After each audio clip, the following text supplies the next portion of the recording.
Hey, what it do, LOP fam? We back with another reaction, man. And this is gonna be, I don't know what to expect from this, to be honest.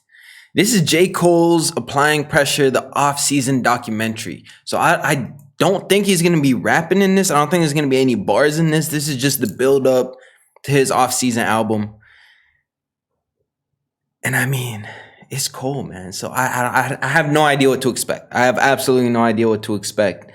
But we're about to get into this, man. Before we do, though, big shout out to the Patreon family, man. Appreciate all the love and support that you guys give to the channel. If you guys haven't checked out the Patreon, make sure to check it out. The link is down below in the description. It's where a lot of the big channel decisions come from. I let you guys take control on Patreon of some of the new content that we're going to make and so on. So make sure to check that out. And let's get into this, man. Let's get into this. Smash that like, smash that sub, and hit that notification bell, and let's go.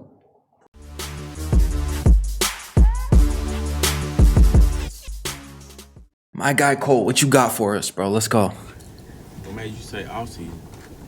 I had a mixtape called A Warm Up. At that time, I was trying to get a deal. I felt like I was this close to getting a deal with somebody, just because my music was good and I had like a little bit of connections to the industry, but I had just graduated college. I was broke, nigga. I was like struggling to pay my rent. I ain't had no job, and I was kind of being complacent because I had crazy music. And I was kind of chilling, like as if that was good enough to get me to where I needed to go. Yeah. And I had a realization.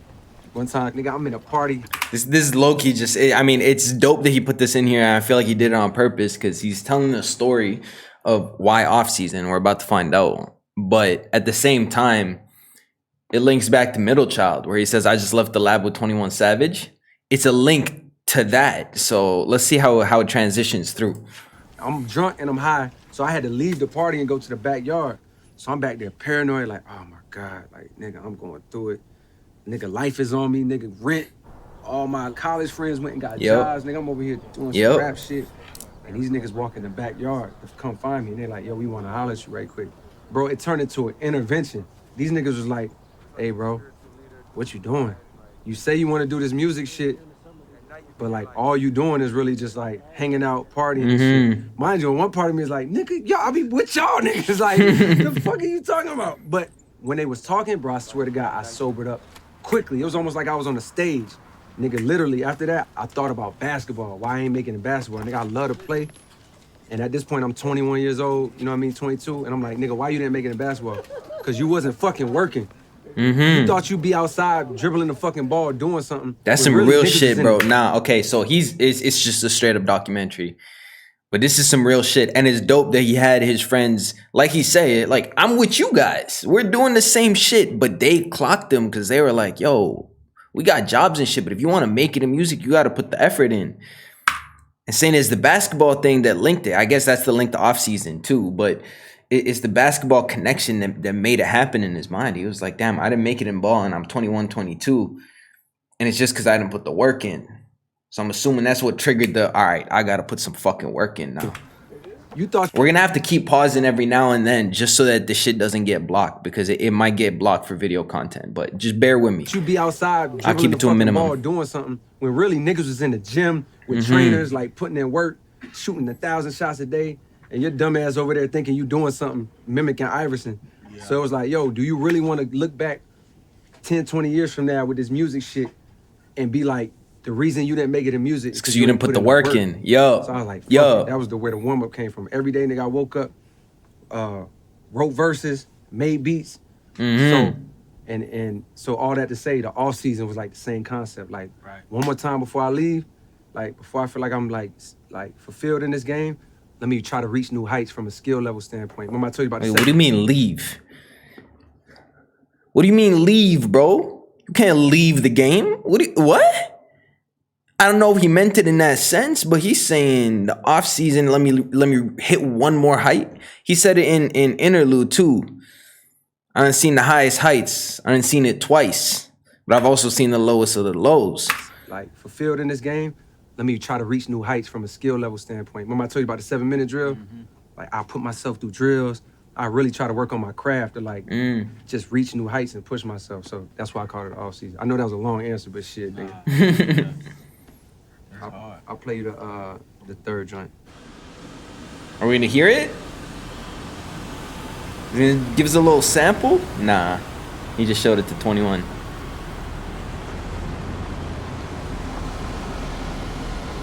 Chapter 1, Comfort is the Enemy. Damn, this is a proper ass documentary, bro. 12 minutes, and he's gonna break it down into chapters. This past 5 years has been a fight against comfort. I was chilling. What I noticed was with that feeling of comfort, I'm like, damn, this is the moment that a lot of your favorite rappers hit a crossroad. Yup. Where they did what the fuck they set out to do, and then the fruits of their labor started working against them. That same energy. Damn, this is where a lot of your favorite rappers hit a crossroad where the fruits of their labor start working against them. When you get all the money, you get all the fame, you get all the success, everything that you plan to do happens. You become complacent, you become comfortable. When you become comfortable, that drive, that hunger, it goes away. So he's saying he reached that crossroads. And I mean, he's dropping an album. So obviously he decided to push through it and keep going towards his dream. Not take it as, all right, I made it, I'm done. Energy and that same like passion they put into the craft was gone, and it was replaced by like comfort. There we luxury. go. There we go. Woo, that private jet life. Crazy. If I had to get one, That's one of my favorite ones. This shit's hard. Gangster, bro. Right in the back right here. That's a lot of Shit shit. right here back. My life is just mad routine at this point, and I like it. So to go shoot a video, to shoot a doc, to even just come downstairs and do this. Yeah, I swear to God, bruh. I swear to, yo, that's the level of like comfort / laziness that I've reached in my life.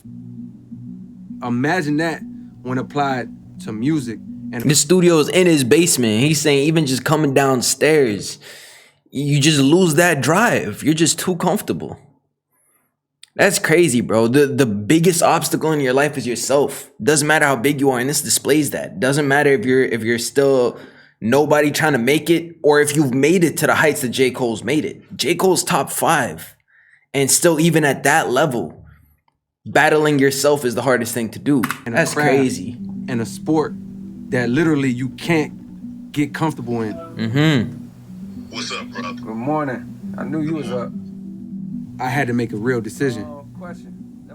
Are you okay with getting comfortable, chilling, mailing it in, waiting around on inspiration? If this is as high as you ever got, not career success-wise, but from a skill level. Like, have you wrote your best song? Okay. Did you? I like the approach too. Not career and success-wise. It's not talking about comfort in terms of financial comfort. He's talking about comfort in terms of I've made the best music I can make.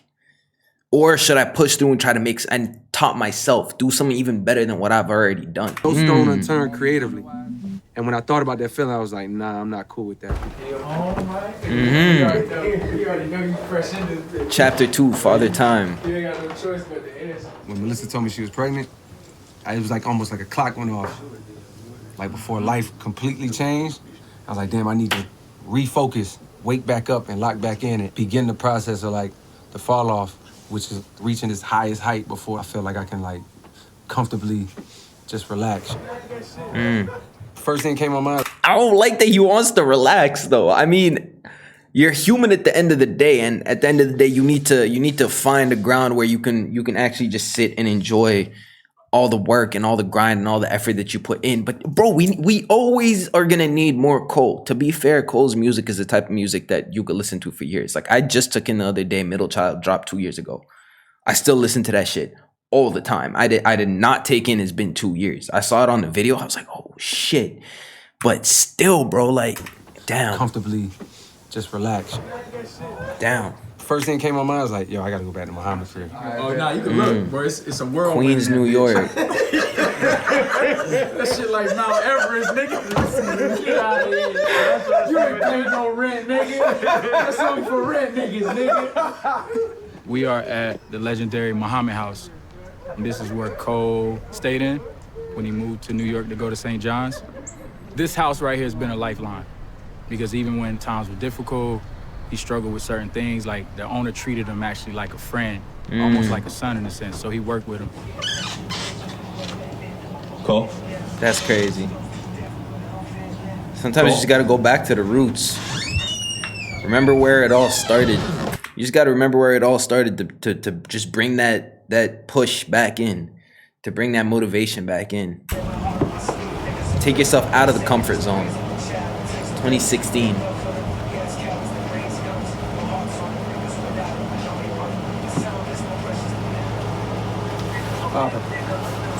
Scared the shit out of me. This is 2016. Forest Hill Drive had been out. Like, I'm at the peak. And I'm like, coming back here. This might be my last moment of moving how I used to move. Waking up every day dolo, just being able to write, focus on music. I came up here for like... That's how we recorded Forest Hill? Is this actually how we recorded Forest Hill? No studio, no nothing? You was just recording on a fucking mic in a bedroom? Dolo, just being able to write, focus on music. No way. I came up here for like 2 months. Every morning I woke up, I had to write a verse before I can go to the city and go to the studio. Okay, no. He was just practicing his verses out. I was gonna say, there's no way you got that level of production quality recording off a mic in your hand with no acoustics, no nothing, just on your computer at home. That's crazy. And after the studio, got to drive all the way back to Queens, wake up here, write again, record again, and then go. Morning till night. I remember Pharrell, one of the first times I had worked with him, he was like telling me how he had his life on a schedule. He came to the studio for certain hours. He was like, I only come to the studio from this time to this time, and I don't take shit home with me. That's exactly like M. If you guys haven't heard that about M, it's the exact same way. He used to work 8-hour shifts. He used to see it as a shift. He used to see rap as a job. I come to the studio for 8 hours. I clock in 9 a.m. every single day. No excuses, like I'm clocking into any job. I work my 8-hour shift. At the end of my shift, I go home. And it stops there. I don't do anything else when I'm home. It's just I work my job. This time to this time, and I don't take shit home with me. I was probably 24, 25 when he said that, and I remember feeling like, damn, that's weird, because I'd be in the studio all fucking day. Like, if I stayed in the studio anything less than 12 hours before I had kids, it was a failure of a day. About 2 years into being a father, I remember like, oh, you need a schedule. Yep. Where your family knows that this is your time in the studio, and this is the time with when the I'm family at home on family mode. Yep. It's something that I needed to do because I'm not gonna shortcut on the family side. So I put the studio in the house for that reason. It's like I love being able to work, knowing my family is right upstairs. Damn, so he realized you got to split up studio time and family time. Which is facts. Like you have to find that balance. But to be able to do that in the most efficient way, this guy built a damn studio instead of setting hours to go to the studio, he said, fuck it, I'm gonna build the studio at the crib so the family knows that I'm here and I know that they're right there at the same time. Able to work, knowing my family is right upstairs.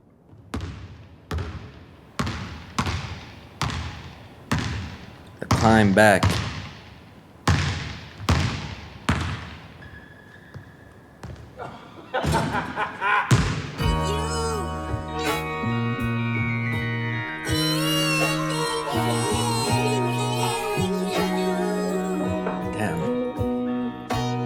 When you don't write for a while, you wait around for the inspiration. That's the thing that I had to cut out. Because you can wait forever and nothing will ever come. And then when you come back, one of the main things I noticed in the process is like the trust you have in the things that you say or the things that want to be said. Like the ideas that come to your mind that want to come out and they want to be written down, you second guess them because you haven't been in the momentum of trusting and seeing results. So that first line that comes, you're like, oh, no, that's trash. Oh, no, I said some shit like that before. No, that's corny. Instead of just being like, yo, it's a first line. Write the shit down and trust that it'll lead just you do it to the second line and to the third. You know what I mean? So like, I had to just start showing up. Bro, this is what I say. again, I don't want to be pausing too much. We have to turn for copyright, but also I just want to talk to you guys. This is something that I've said. A couple people have messaged me on Instagram talking about making videos, whether it's reactions, whatever, and just trying to get some help on what equipment to use, how to start, all of that. Just do it. Just make your first video. You guys could go back and look at my first video. It was trash. Lighting was terrible. The video quality was terrible. The audio was terrible. It was trash, but you got to just do the first one, because you're not going to get to the 100th one without doing the first one. And it's the same as what he's saying here. If you get stuck not trusting yourself and second guessing yourself, and you get stuck on that first line, you're never going to write the song. Just write the song.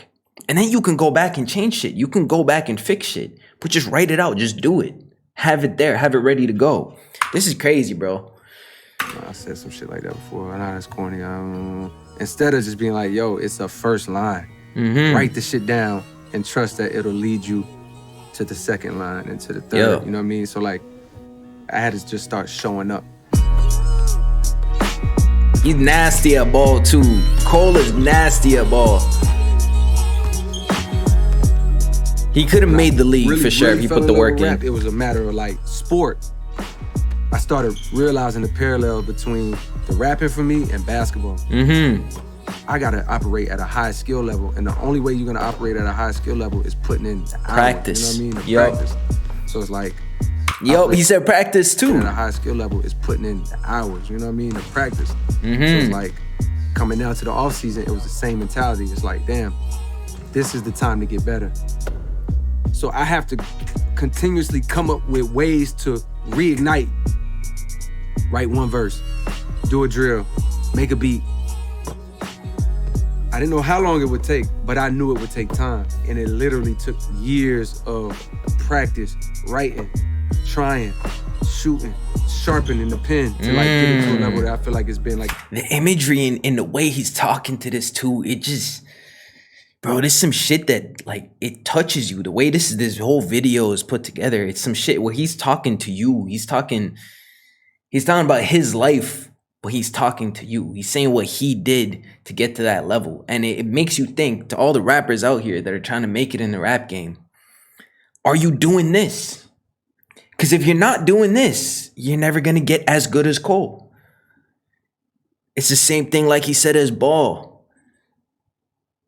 If a man is in the gym shooting 1,000 shots and you're on the court outdoors playing for half an hour a day, thinking, oh, I'm going to make the league. You're not going to make the league because somebody's going harder than you are. You have to go harder than the person that's going the hardest. That's the only way you will surpass that person. Damn. Trying, shooting, sharpening the pen to like get it to a level that I feel like it's been like in the past couple years. Like, it's there.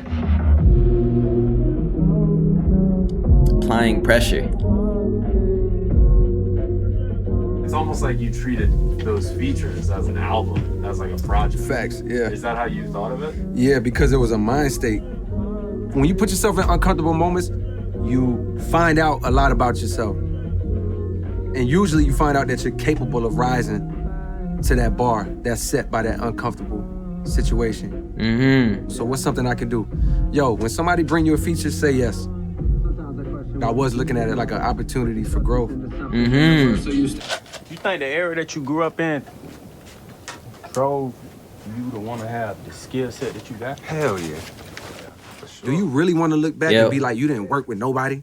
You didn't have no songs with nobody. That you just cool with that? No, okay. So start saying yes to some features. Similarly, it was like that with letting people know, yo, the off season, it's a boy, the fall off is coming. It's like, yo, now that the possibility of not doing this shit seems real and I'm at peace with that, don't have a regret. I feel like it's gonna be a big ass album. I feel like it's gonna be a real big album. That's what it's sounding like to me, at least. Like, if he's really coming at this as his final album, if he's gonna retire after this, I feel like he put it all out there. Like he said, it took years to get his pen as sharp as it needed to be to put this project out.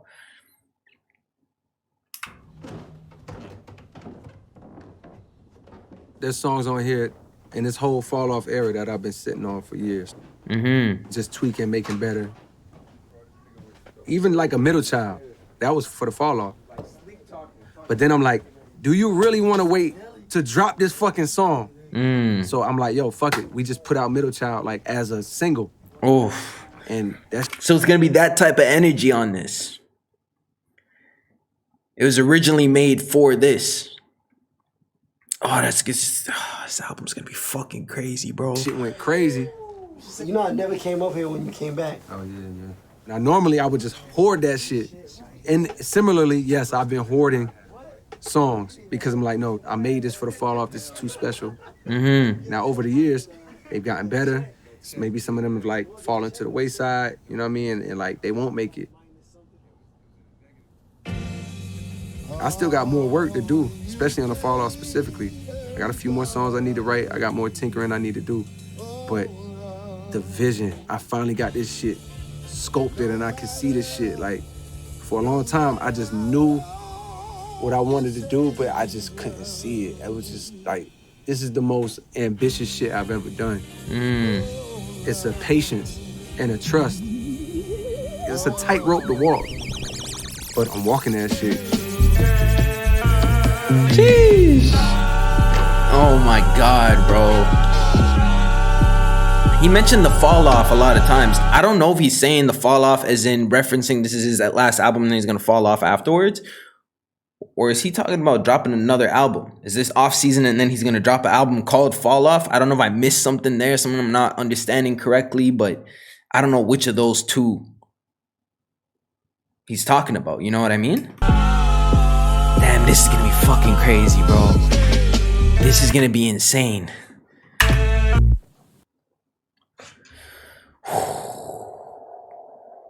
I don't even know what to do with this, but we're dropping a full album review as soon as this shit drops. We're doing a full album review, so you guys make sure you smash that sub button and you come back here on the 14th, 15th. Album's dropping on the 14th. So I either have, depending on time zone, but I either have the whole album up on the 14th, same day, or early on the 15th. But you guys got to come through, check out the full album reaction. This is going to be insane. That was one hell of a video too. Like that's bigger than him just talking about the album. Like it's about him and his career and where he sees himself. Yes, but it's almost like he's talking to the game at the same time too. Saying these are the hurdles that I went through. This is what I went through to try to put together a masterpiece that's better than everything I put out, which I can't imagine. It's Cole, so if anyone's going to do it, it's going to be him. But he's saying this is the grind that I had to go through. This is how much I practiced and how much work I put in and fought past that comfort to be able to do this. So it's almost like he's talking to the game saying, guys, if you're not doing this shit, you're not on my level. And people aren't. This is why Cole's top 5. Damn. All right, man, I'm just going to end this off here. I might go run that back again, to be honest. And I just want to watch it all the way through one shot without the pauses. But let me know what you guys thought about that, man. If you guys made it to the end of the video, drop off season in the comment section down below. Let me know that you made it to the end of this video. Shout out to all the real ones, all the supporters, the day ones, everybody that's just showing the most love on YouTube, man. You guys are an insanely positive community. And it just blows my mind that we're able to build such a positive community, especially in the times that we live in now with the way the internet is nowadays. So I appreciate all of you. For real. If you're not a part of the fam, make sure to sub. Hit that sub button. Smash that like button down below. Don't forget to do that as well. But for this one, it's done. It's over, and I'm out. I'll catch you guys in the next one.